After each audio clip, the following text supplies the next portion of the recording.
If size really mattered, then the Derbyshire should have been unsinkable. She was huge, one of the biggest ships ever built.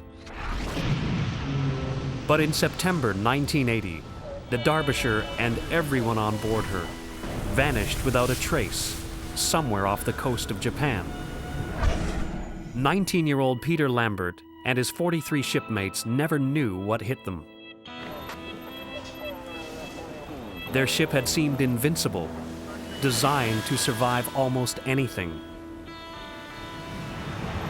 But sometime, in the dark hours, something so sudden, so violent happened, the Derbyshire simply disappeared.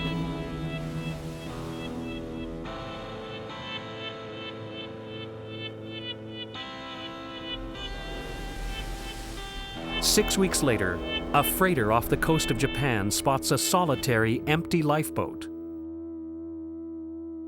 A crewman takes a snapshot. It's all that remains of the 200,000-ton Derbyshire. What sank this giant so fast her crew didn't even have time to send out a mayday call? Could it have been an explosion in the engine room that fatally wounded her?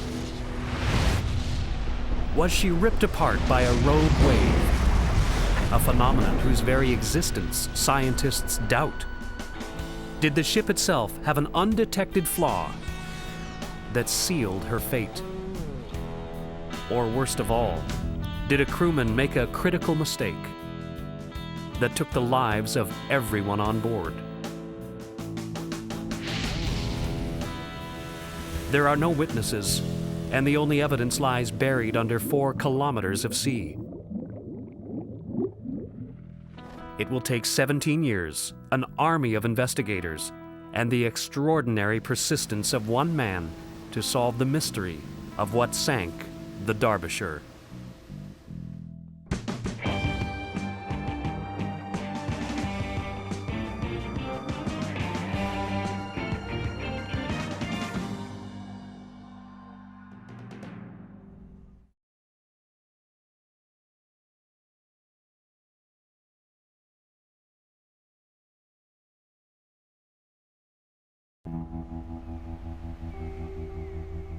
July 11th, 1980, Sept-Îles, Quebec.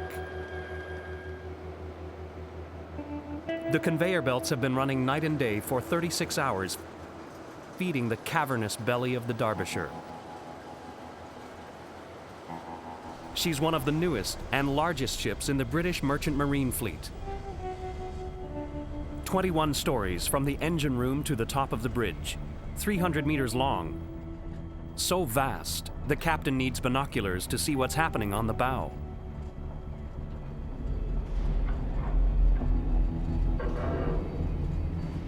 Each of her 9 cargo hatch covers is the size of a tennis court and weighs 30 tons. Fully loaded, she'll carry 157,000 tons of iron ore, bound for a steel mill in Japan. The crew prepares the Derbyshire to set sail.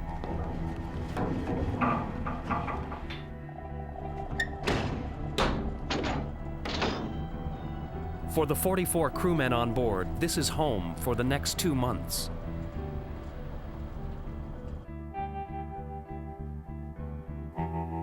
Peter Lambert of Liverpool has been crewing on bulk carriers for the last 2 years. He first went to sea at the age of 17.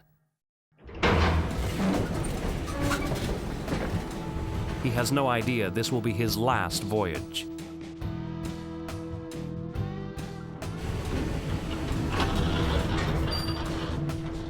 Captain Geoffrey Underhill plots the course across the Atlantic Ocean, around the bottom of Africa, across the East China Sea, and finally the coast of Japan.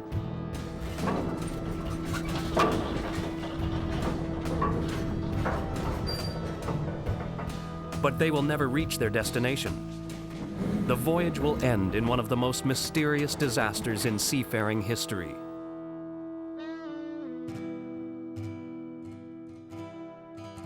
September 6th, 1980. After 2 uneventful months at sea, the Derbyshire and her crew are just a few days from a safe harbor in Japan. but the weather takes a nasty turn. A storm warning arrives from Tokyo. An ugly weather system is developing to the south, and it shows all the signs of turning into a typhoon.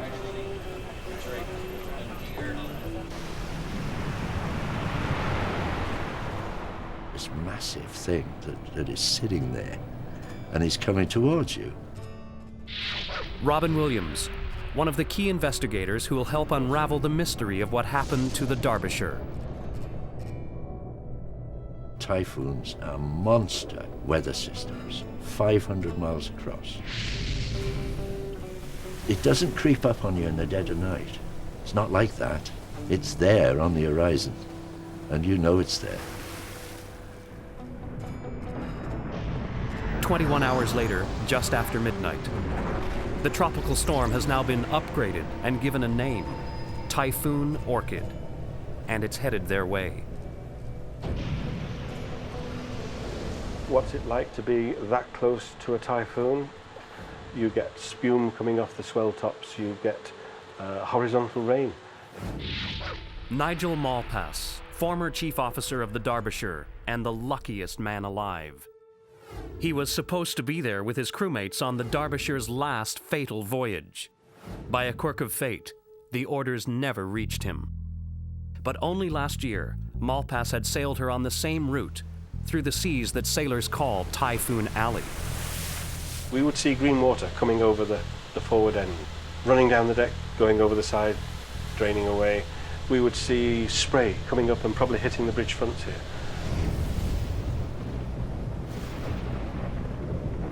Inside, Peter Lambert and his 43 crewmates do the only thing they can, wait it out.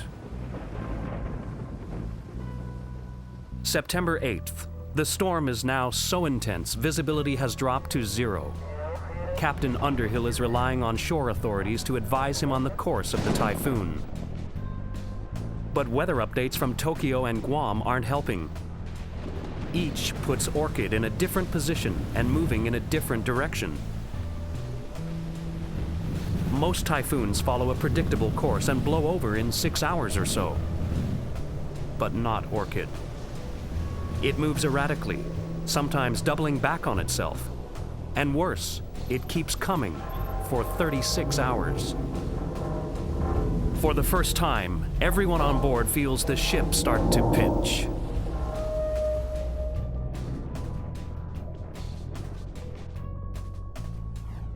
By that time, the swell will have got considerably steepened, and you wouldn't see the horizon.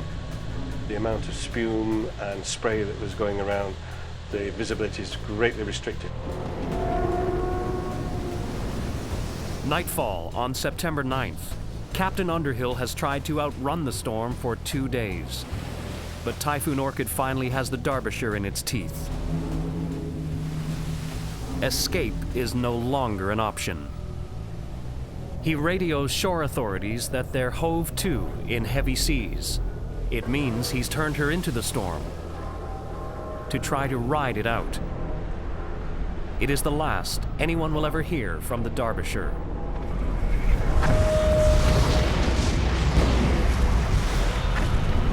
Sometime in the next few hours, the Derbyshire disappears. I have to say, they were all my friends. My mind goes a blank when I try to visualize what it must have been like those last few minutes.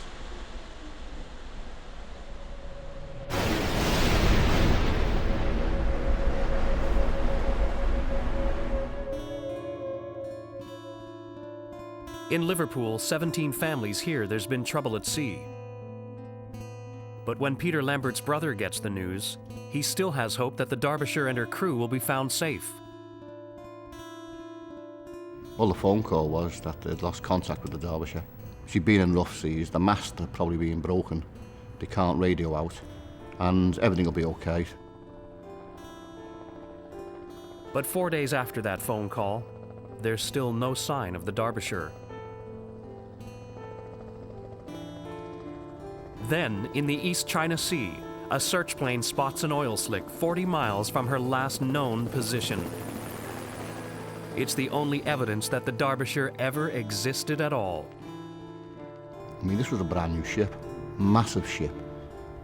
She was classed on the same lines as the Titanic, unsinkable. 6 weeks later, a passing freighter finds an empty lifeboat torn from the deck of the Derbyshire. Then, nothing. Without witnesses or evidence, the British government washes its hands of the whole affair. The loss of the biggest ship in the British fleet with all hands is ruled an act of God. But for the families of the dead sailors, it's not good enough. My mother, all she kept on asking was why. Why the Derbyshire sank? Why wasn't Peter coming home? And I remember saying to her, I don't know, but I'll find out. Paul Lambert will deliver on that promise.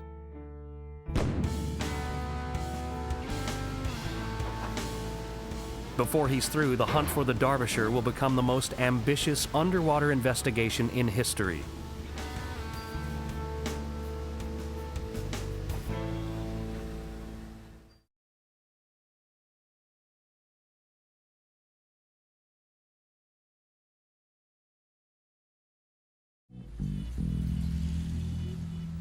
It's been 7 years since the Derbyshire and her crew of 44 vanished without a trace, and any hope of solving the mystery is fading fast. The British government writes it off as an act of God.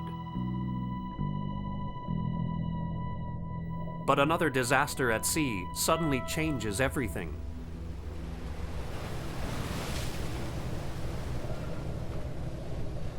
The Kowloon Bridge, a ship identical to the Derbyshire, runs aground off the coast of Ireland.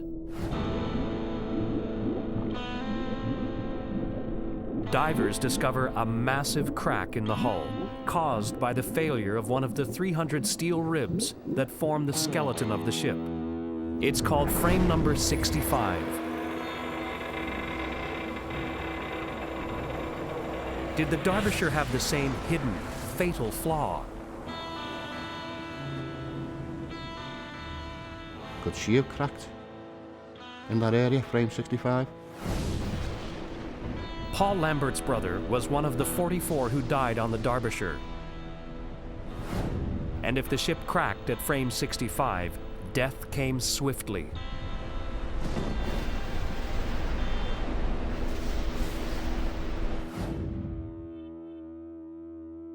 If she had done, it would have been a brittle fracture, which would have took 1 second to snap that ship in half, and for the accommodation part, where everybody was, to sink. If the hull of the Derbyshire cracked as it did on the Kowloon Bridge, it means that 4 other sister ships, built from identical blueprints, are potential death traps.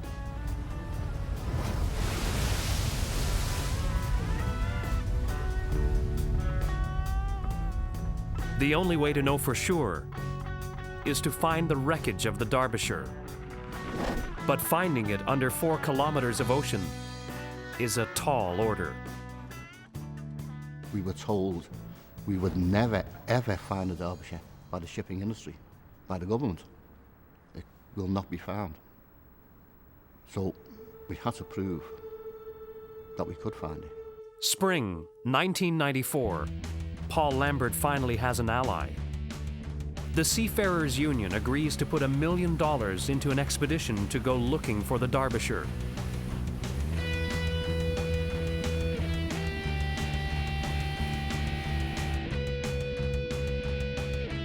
But shipwreck hunting is an expensive business. $1 million buys just 8 days. 8 days to search 172 square miles of ocean. It seems an impossible task. For expedition leader David Mearns, time is the enemy. When you consider the time it took to find Titanic, it was 40 days, and they were covering an area smaller than ours. The fact that we only had 8 days gives you an indication of how much pressure we were under. All right, so your layback position's on. Your layback, see this? All Mearns has to go on is the last sign of the Derbyshire, The oil slick reported by the Japanese Coast Guard. The team lowers a submersible called Ocean Explorer. In water this depth, it will take her 4 hours just to make the descent.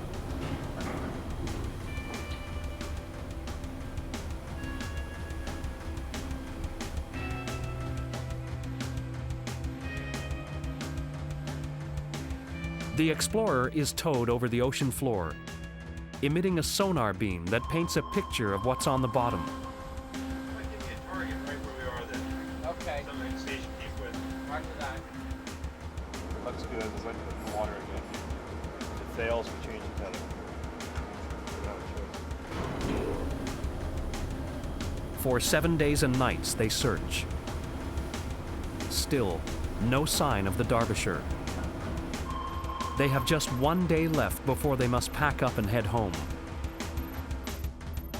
Suddenly, the sonar detects something on the seabed.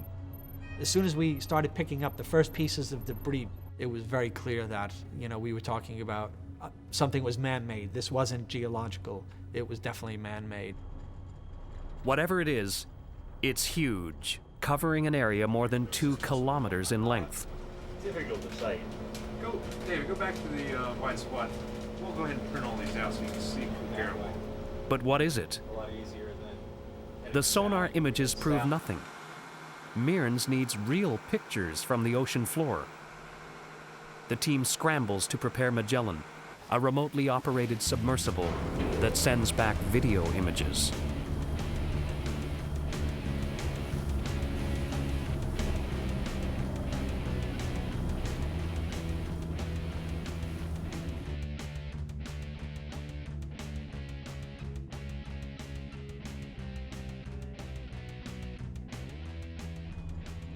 As Magellan makes her agonizingly slow descent, Mearns is glued to the video monitor. It was a long time before we could really see anything that was recognizable. And then I remember we came across a ladder that was very, very broken, very, very distorted. I mean, this is a heavy ladder that would have taken a great deal of force to actually bend it in the shape that we found it in. Then Mearns sees something unforgettable, dazzling. We just saw all these shimmering lights, all these thousands and thousands of sparkles coming out. These very small fragments of iron ore that are almost like diamonds in the way that they have facets. The thousands of tons of iron ore that had drifted down to the seabed and scattered all over it. The spilled cargo of iron ore. The Derbyshire had been carrying 157,000 tons of it. Then, with just minutes to go, Magellan gets the money shot. We got it, Larry. We're on the name. Is that the IRE? Yeah. They find the bow, and there, in ghostly white letters, a piece of the name, Shire. And we knew at that time, well, it was obvious we had found Derbyshire, and there would be no mistaking it. It's 14 years since anyone has seen the Derbyshire, but her discovery is just the beginning. We had the opportunity now to find out exactly what caused that loss. The truth was there. They'd found the wreckage. Now they had to find what caused it. Was it the same deadly flaw that sank her sister ship, the Kowloon Bridge? A crack in one of the 300 steel ribs that supports the hull?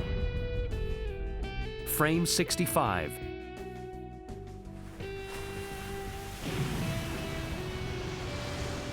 What we ultimately were all trying to find was what actually caused the ship to sink, the trigger.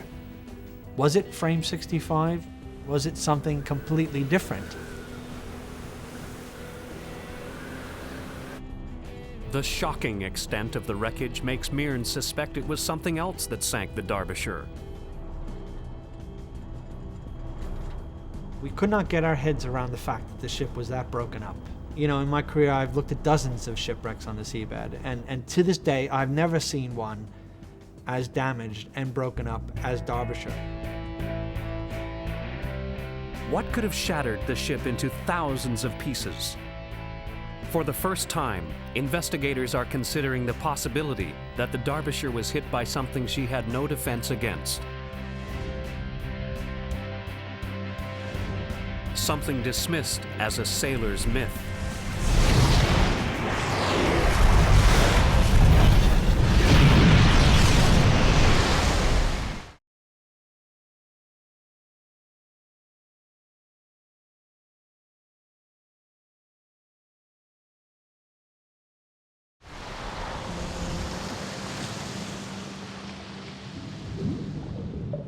It took 14 years, but shipwreck hunters have found the Derbyshire's grave. She lies shattered on the ocean floor under 4 kilometers of water. But her discovery only deepens the mystery. What sank one of the largest ships ever built? The former chief officer of the Derbyshire believed she could survive anything the sea could throw at her. She complied with every regulation that was known. I never for once, whilst I was on board, ever thought it could sink.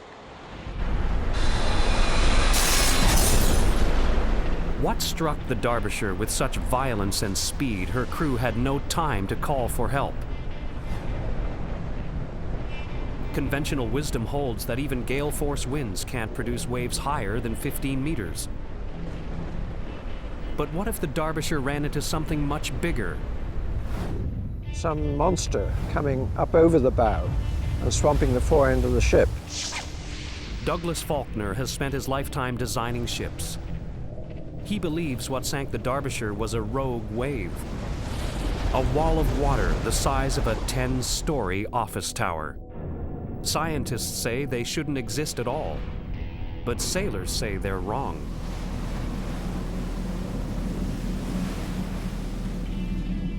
In January 1998, the Atlas Pride limped into harbor after being struck by a wave big enough to rip open her bow.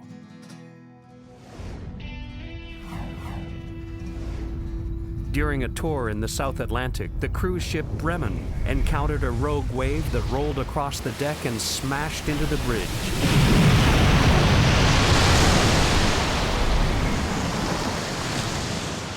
Could the Derbyshire have encountered a similar monster? It was a very realistic possibility. I've been involved with rogue waves for 40 years, and I've always believed it. And I actually created rogue waves within the test tank. In the test tank at the Oceanographic Institute in Hanover, Germany, scientists generate a scaled-down version of what a rogue wave might look like. On the ocean, wind creates waves. Here, they simulate the effect with hydraulics driving a huge steel wall.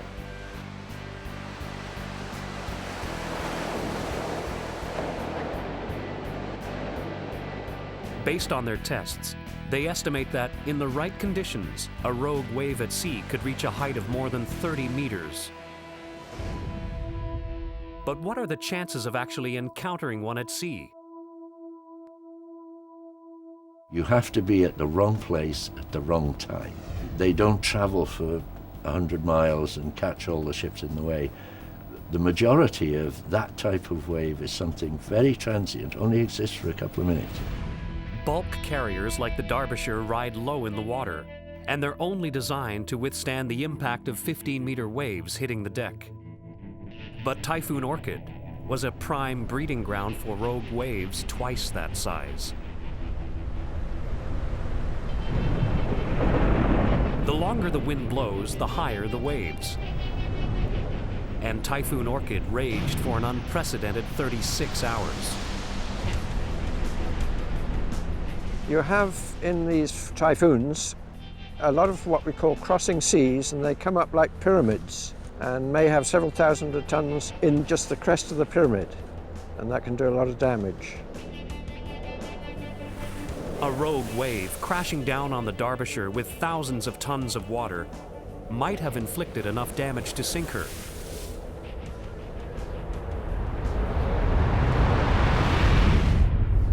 It could also explain the devastation shipwreck hunters saw in the shattered remains on the ocean floor.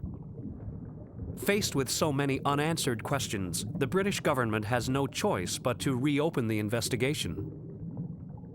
The extraordinary footage of the wrecking site, the rupture of the sister ship Kowloon Bridge, and the persistence of Paul Lambert forced the government to launch a full investigation. But this time, investigators will head to sea, armed with a new generation of sophisticated cameras and an underwater marvel called Argo 2. It will be the last chance to solve the mystery of the Derbyshire once and for all.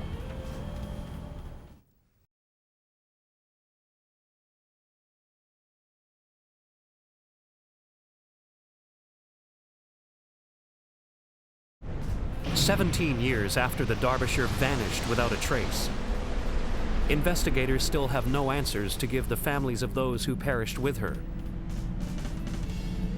So I think for peace of mind, not just for me, but for all the families, we needed to find out why the Derbyshire was lost, and 44 people had lost their lives. Was it a rogue wave that took the Derbyshire? Structural failure? Fire? Or the one possibility no one wants to consider, negligence?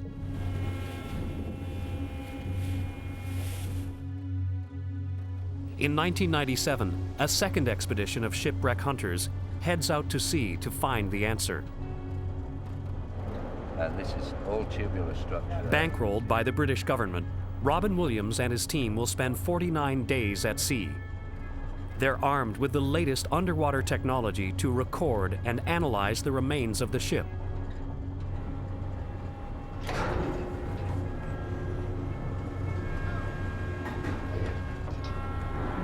It is a vast wreckage field, 2 million square meters, a testament to the awesome force of nature that tore her apart. Yeah, this is going to be difficult only because... It's equivalent to 17 tons of TNT. You know, you're talking serious stuff. 17 tons would be 17 World War II bomber loads. Enough force to blow the ship to bits.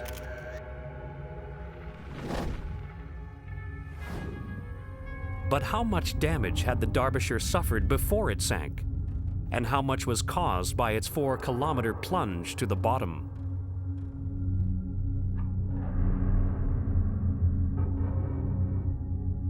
The sinking process had so much power that it could twist 2-inch thick plates of steel like a towel and twist it into all sorts of grotesque shapes. It's the most ambitious underwater detective work ever undertaken. If there's any hope of success, it lies with Argo 2. She's the successor to the submersible that found and photographed the Titanic a decade earlier.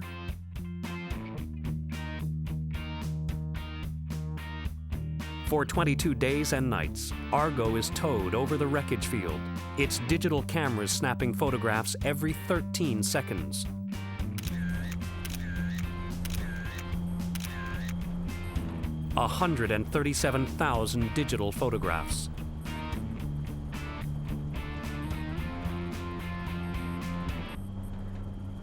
By superimposing them in a process called mosaicing, the team builds a kind of 3-dimensional puzzle of the wreck. But it's just the start. Wherever you are, you will only ever see one piece. So you need to know roughly what that piece is. You need to know where it is in the context of all the other pieces of the jigsaw.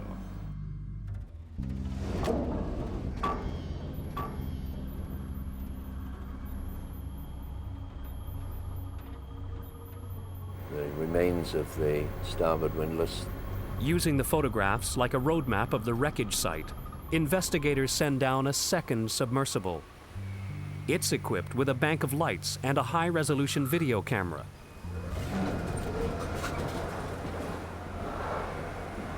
It is steered from the surface through a fiber optic umbilical cord. No easy task. John, could you do something with the focus over there? The camera finds the bridge, the place that was home at sea for the 44-man crew, the place where Peter Lambert and the others lived and died.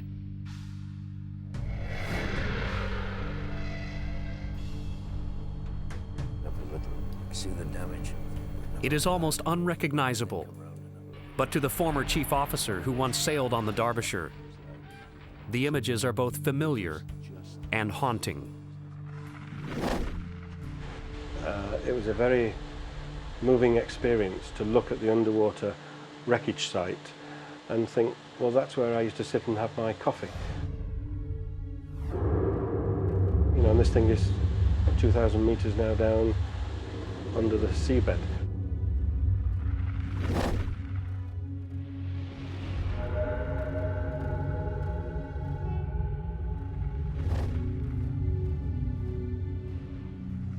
Malpass is astonished at the extent of the damage because ships the size of the Derbyshire are built tough. This is the anchor cable and starboard windlass. It's massive in size and heavy in construction. You can see how solid it is, and it is amazing to see it has been broken off by some massive force at the bed plate level.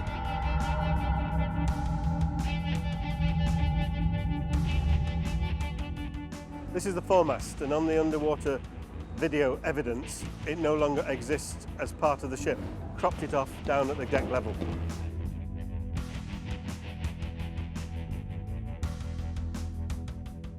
These are the mooring bits, incredibly strong in construction, and these are no longer intact. The sheer weight of the water has either exploded them or crushed them down to pancake level.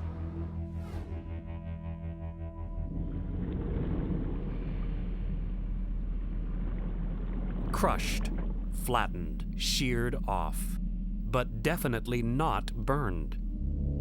If there had been a fire or explosion in the engine room, it would show the scars. If there had been a fire, or a flash fire, as an explosion can be, then you would expect to see damaged paintwork. Charred, blackened. Every piece of equipment we saw in the engine room, and the bulkheads we saw in the engine room, pristine. The video proves beyond doubt it was not a fire in the engine room that sank the Derbyshire.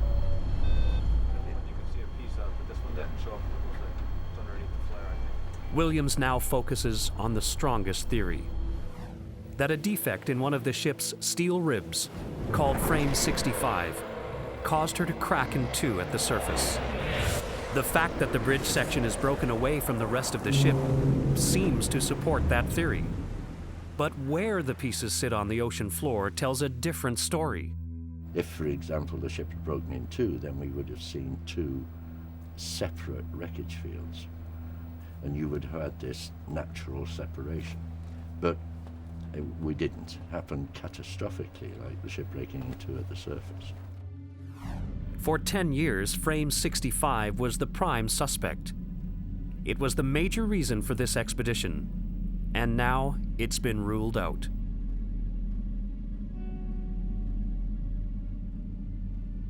Williams is stumped. A rogue wave remains a possibility, but there's a problem with that theory too. If the Derbyshire was struck by a rogue wave, the bow would be smashed to pieces like the rest of the ship. But it's not. It's remarkably intact. In fact, the bow looks almost as it did on the surface, almost untouched.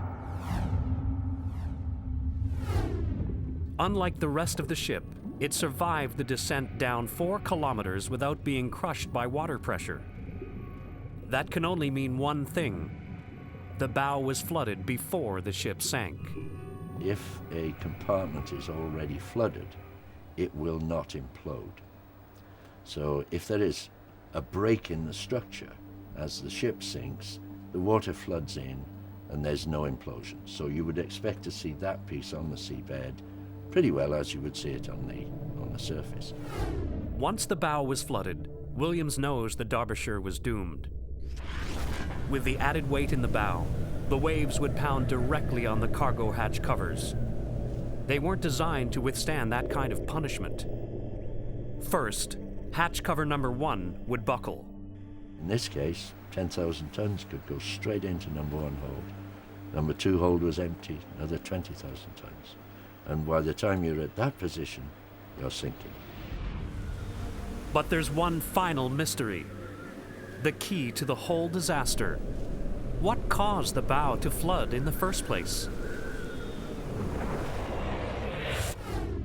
Williams fixes on a single image, a small hatch on the front of the bow. It's called the bosun's hatch,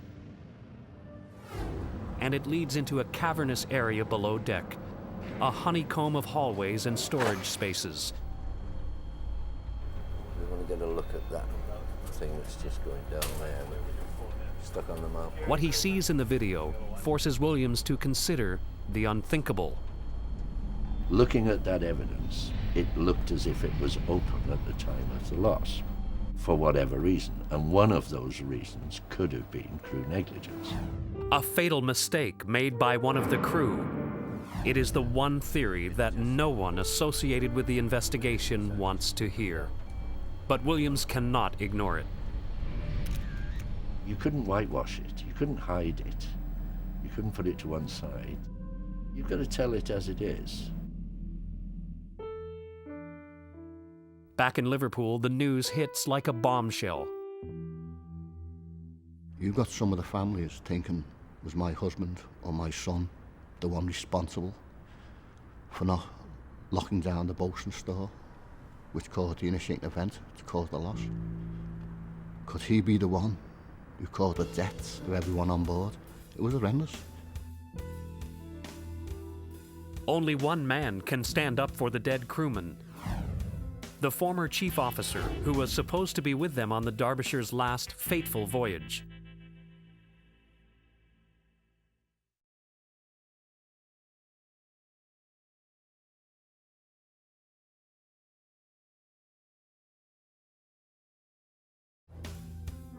The unthinkable has happened. Investigators now suspect it was negligence that sank the Derbyshire.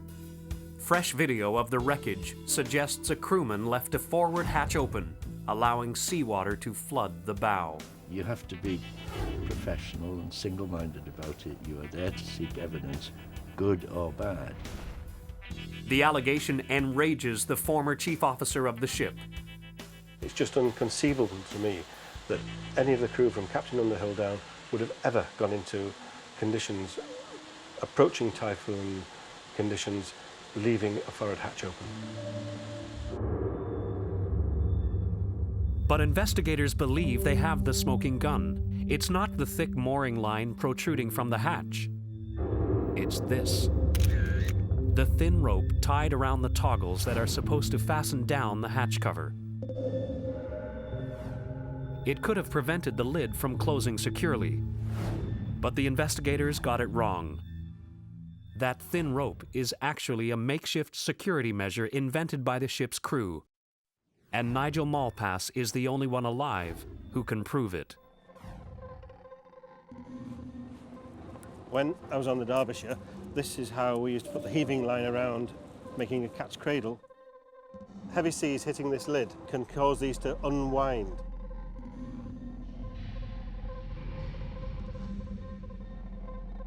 This arrangement prevents any unwinding. If this lid had been blown off as the vessel was underwater and sinking, then this arrangement, of course, would be damaged and torn off. But it would leave one piece of rope hanging down on the back quarter, which is what we now see on the video evidence as she lies on the seabed.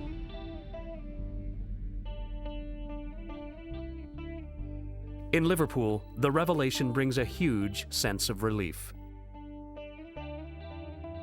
It took the blame right off, the stigma that the crew were responsible. That gave the families peace of mind and proved that they did not cause the loss of the Derbyshire.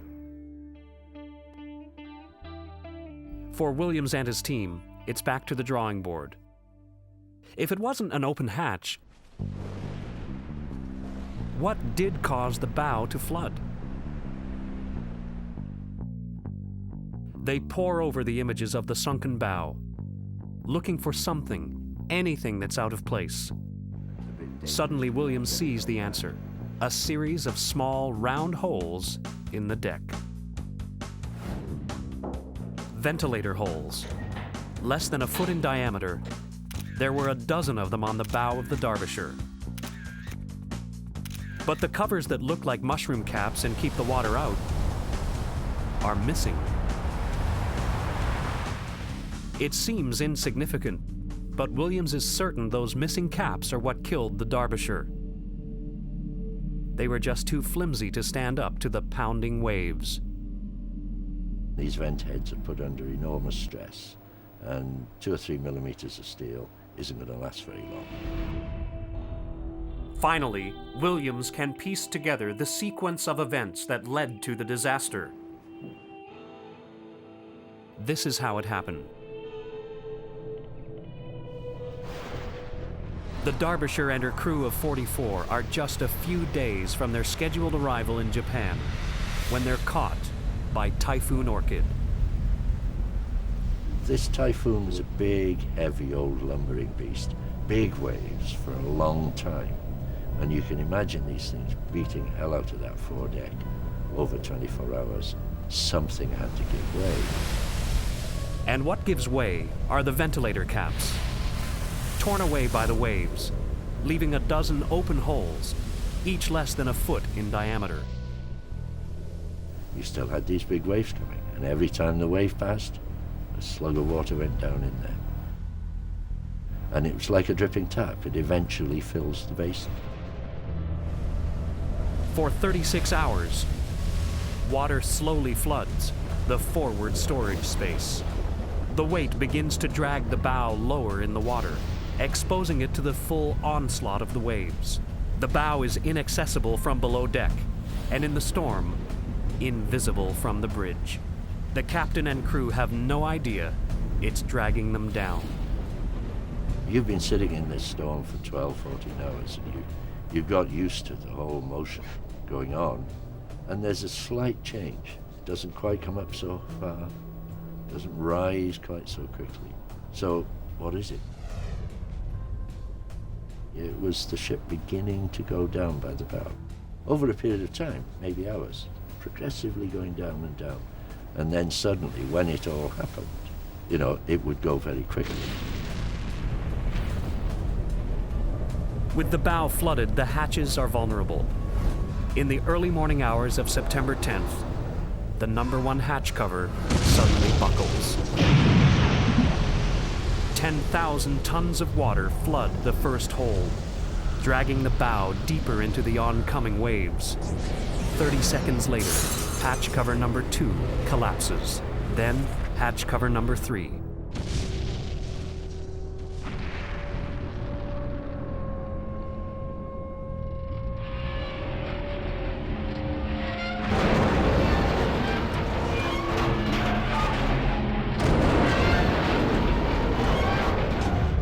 The Derbyshire is twisted and torn to pieces by the water pressure before she even hits bottom.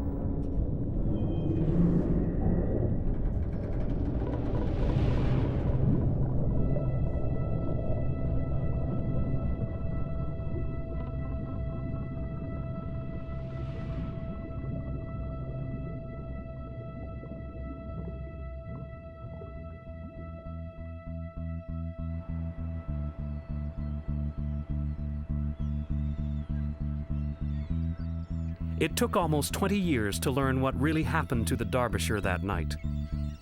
It wasn't a rogue wave or structural failure, or crew error. It was 12 small holes that sealed her fate. For all those who played a role in solving the mystery, the Derbyshire has left a permanent mark. The abiding memory I will have with me for the rest of my life, that I could have been there. Fate decided that I wasn't going to be, but whatever. They were so professional, those seafarers. It would have been unfair if we never discovered. We've proved that there's no hiding place anymore, that wherever the ship is lost, we can go and find it, and we can find out what happened to it. Iron ore cargo from MV Derbyshire.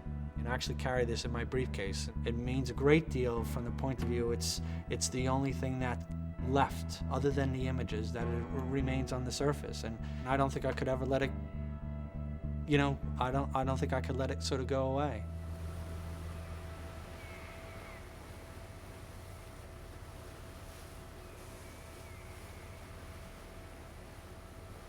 What British Prime Minister Tony Blair called one of the century's greatest feats of underwater detective work. All I can do is look at a picture of my brother with the realisation I'm never going to see him again. Bulk carriers are still sinking. They really haven't learned a lesson from the Derbyshire. So I haven't got peace of mind, because there's going to be more mothers, wives, children crying for their loved ones because they're being lost at sea.